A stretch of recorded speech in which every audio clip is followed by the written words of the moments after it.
So students, welcome to missile classes. और हम सभी को पता है कि सेमेस्टर 1 का एग्जाम डेट रिलीज हो चुकी है। और मेरे भाई, हम लोगों को पता नहीं कि आखिर किस प्रकार से क्वेश्चन पूछे जाने वाले हैं, लेकिन हम लोगों को एग्जाम देने से पहले PYQ को देखना अति आवश्यक है। मेरे भाई, मैं आप लोगों के सामने आज हिस्ट्री ऑनर्स का जो MJ पेपर, जिसे हम लोग मेजर पेपर कहते हैं, किस प्रकार से 2024 में क्वेश्चन पूछे गए हैं, आज हम लोग इस वीडियो के माध्यम से डिस्कस करने वाले हैं। इसके बाद कौन सा सब्जेक्ट के बारे में आप लोग PYQ देखना चाहते हैं, तो आप लोग एक बार आप लोग कमेंट सेक्शन में जरूर मेंशन करें। मेरे भाई, मैं आप लोगों को अगला वीडियो में बताने की कोशिश करूंगा आखिर किस प्रकार से हमारे एग्जाम में क्वेश्चन पूछा गया था और किस प्रकार से क्वेश्चन पूछे जाने वाले हैं। तो आइए सर, पहला क्वेश्चन तो हम लोगों को जाने से पहले हम सभी को पता होना चाहिए कि हमारा एग्जाम होगी 75 मार्क्स का। और मेरे भाई, हम लोगों के यहाँ पे ऑब्जेक्टिव नहीं है क्लास 12 की तरह, जो भी होगी यहाँ पे सब्जेक्टिव हम लोगों को लिखना होगा। जैसे कि पहला क्वेश्चन हम लोगों से पूछा गया था कि प्राचीन भारतीय इतिहास के मुख्य कितने प्रकार के स्रोत हैं। देखिए, यहाँ पे आप लोगों को जो प्राचीन भारतीय इतिहास के जो मुख्य प्रकार के जो स्रोत है, इसके बारे में आपको लिखना है। जैसे हमारा सिक्का हो गया, वेद हो गई, उपनिषद हो गया, उसके बाद हमारा विदेशी यात्री हो गई। इस सब के बारे में आप लोगों को यहाँ पे 2-4 मेंशन कर देना है। अगर आप लोग मेंशन नहीं, मतलब सिर्फ लिख देते हैं, जैसे हमारा विदेशी यात्री हो गई, सिक्का हो गया, वेद हो गई, उपनिषद हो गया, तो आपको 1 मार्क्स यहाँ पे इजीली से मिल जाएगी।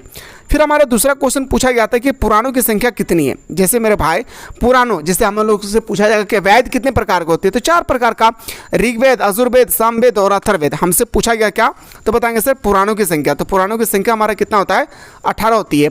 2 चीज़ याद रखिएगा, एक हमारा पुराणों की संख्या, एक हमारा वेदांक की संख्या। जैसे वेदांक की संख्या 6 होती है, और एक होता है हमारा वेद, वेद की संख्या होता है हमारा 4। ठीक है।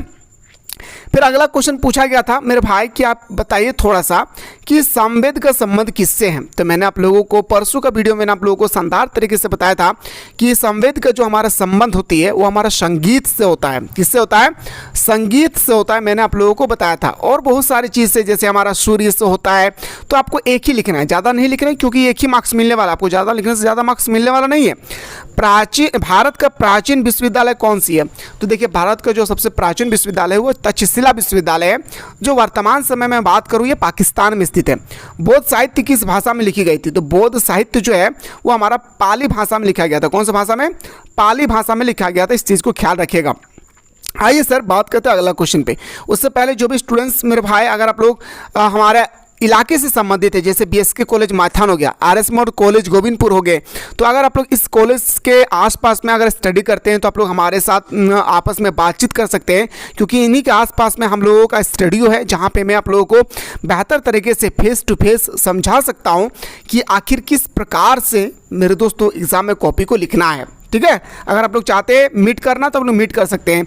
जैसे पहला क्वेश्चन हम लोगों को 15 मार्क्स का पूछा गया था, सॉरी 5 मार्क्स का, जिसे हम लोग बोलते हैं शॉर्ट टाइप क्वेश्चन आंसर। प्राचीन भारतीय इतिहास के साहित्यिक स्रोतों पर संक्षिप्त टिप्पणी लिखें। 5 मार्क्स का है, तो कम से कम आपको 1 पेज तो पूरा लिखना ही होगा। और कैसे लिखना है, कितना लिखना है, मैंने क्लास में बहुत सुंदर तरीके से बताया था, इसलिए मैं बार बार कह रहा हूँ, अगर आप लोग सेमेस्टर की बेहतरीन तरीके से तैयारी करना चाहते हैं तो हमारे प्ले स्टोर से मिसाइल क्लासेस के आपको जरूर डाउनलोड करें। जैसे अगला क्वेश्चन था, जैन धर्म की शिक्षाओं पर टिप्पणी लिखें। जो जैन धर्म ने जो भी शिक्षाएँ दी हैं, इन सब शिक्षाओं के बारे में क्या लिखना है, एक टिप्पणी लिखना है। अगला क्वेश्चन है सर, उपनिषद की शिक्षाओं पर प्रकाश डाले। कितना सुंदर तरीके से मैंने बताया था। उपनिषद का अगर हम लोग संधि विच्छेद करेंगे तो उप प्लस निषद। उप का मतलब होता है समीप, मतलब नज़दीक, सामने, और निषद का मतलब होता है ज्ञान की प्राप्ति करना। यानी मेरे दोस्तों, गुरु के सामने बैठकर ज्ञान की प्राप्ति करना ही उपनिषद कहलाता है। मैंने बहुत ही सुंदर तरीके से बात किया था आप लोगों के बारे में। प्राचीन भारतीय शिक्षा व्यवस्था में तक्षशिला एवं विक्रमशिला विश्वविद्यालय के योगदान पर प्रकाश डाले। यह भी मैंने बताया था आप लोगों को। ठीक है, इसलिए कह रहा हूँ भाई, आप लोग हमारे साथ बिल्कुल जुड़े रहिएगा सेमेस्टर 1 से लेकर सेमेस्टर 8 तक। बौद्ध धर्म के विकास एवं उसकी शिक्षाओं पर प्रकाश डालना है। बौद्ध धर्म और जैन धर्म फिक्स है कि आपके पेपर में क्वेश्चन आएगा ही आएगा।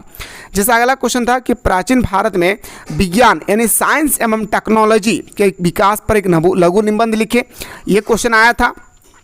अगला क्वेश्चन था कि प्राचीन भारतीय अर्थव्यवस्था में भूमि, वन, कृषि एवं उद्योग। देखिए, इस बार आएगा ना चिकित्सा व्यवस्था के बारे में। इस बार जो हमारा आने वाला है वो हमारा आर्यभट्ट और हमारा चिकित्सा व्यवस्था के बारे में आने वाले हैं। और मैंने आप लोगों को चिकित्सा व्यवस्था के बारे में जो नोट्स है मैंने बहुत ही सुंदर तरीके से आप लोगों को अपलोड कर दिया हूँ। बाकी हमारा 2 तारीख से मेरे भाई हमारा एप्लीकेशन पे ऑनलाइन क्लासेस चलेगी, जहाँ पे आप लोगों को रिवीजन कराया जाएगा सुबह और शाम। तो जो भी स्टूडेंट्स चाहते हैं कि सर हमें भी रिवीजन करना है, तो डिस्क्रिप्शन बॉक्स में हमारे एप्लीकेशन का लिंक दिया हुआ है, आप लोग डाउनलोड करके मेरे दोस्तों हमारे साथ रिवीजन कर सकते हैं। आइए सर, अगला क्वेश्चन पूछा गया कि प्राचीन भारत में राज्य संरचना का वर्णन करना है। प्राचीन भारत में जो राज्य संरचना है इसके बारे में वर्णन करना है। मेरे दोस्तों ये सब क्वेश्चन जो था वो हमारा पूरा का पूरा एमजे पेपर का था, मेजर पेपर जिसे हम लोग बोलते हैं हिस्ट्री का। इसके बाद कौन सा सब्जेक्ट के बारे में आप लोग देखना चाहते हैं, एक बार आप लोग अपने सब्जेक्ट के बारे में कमेंट सेक्शन में ज़रूर बताएं।